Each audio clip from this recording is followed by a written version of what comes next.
સવારમાં 9:30 સમય ને મારે બરોબર બહાર નીકળવું, એટલે અમારે બાજુમાં ઘર છે, ત્યાં 2-3 જણા એમ ટીવી ઉપર ચડાવતા હતા. ટીવી બહાર કાઢી ટીવી ઉપર ચડાવે, 2 જણા એવલા ભાઈ કે લેજે જોજે કે જાળવશે એમ. એટલે નીચે ખાટલો મૂક્યો, ખાટલાની ઉપર 2 જણા, એક નળિયાની ઉપર. એટલે એમ કે લેજે જોજે કે નાનાને કે ટેકો હોય કે જોજે કે નાળ ન ભટકાય, નળિયું ન ભટકાય કે.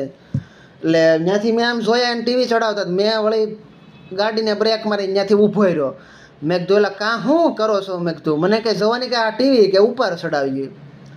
મેં કીધું કાં? એટલે પછી એને મને જવાબ આપ્યો. એટલે પછી મેં પહેલાં કેવું થતું, આપણા પહેલાંના જમાનામાં છે ને કોકના ઘરે લગ્ન પ્રસંગનું કામકાજ હોય ને તો મોટા મોટા ભૂંગળા આવતા, એ મોફારે ઉપર બાંધતા મકાનની, અને પછી ધબધબાટી બોલાવતા, કેસેટ ચડાવતા ને એમ. એટલે ઘેરે શું છે મીડિયામાં જ સંભળાય, બાકી ગામમાં છે ને હુવા ન દે, આખા લતામાં એટલો બધો અવાજ ઘોંઘાટ કરતા હોય ભૂંગળા એમ. એટલે મેં તો કદાચ પહેલાં તો એવું હતું, મેં તો હવે કેમ તમે અત્યારે ટીવી ઉપર ચડાવો છો? તો ઓલા 3 ભાઈઓ હતા ને એમાંથી એક બોલ્યો મને કે લાલાભાઈ એમાં બીજું કાંઈ છે નહીં, મારા બાપુજીનું કે કાલે કે શ્રાદ્ધ આવે છે એમ. તો મને કે મારા બાપુજીને શું છે ટીવી જોતા જોતા કે જમવાની આદત હતી, તો બાપુને એમ ન થાય કે મારું માયતમ ઘટી ગયું, એમ ખોળિયું બદલી ગયું ને એટલે મને કહે છે ને કે ટીવી ઉપર ચડાવી છે, સવારમાં શ્રાદ્ધ નાખશું, ટીવી ચાલુ કરશું ને એટલે બાપુજી મને કે શાંતિ કે ટીવી જોતા જોતા જમી લે એમ.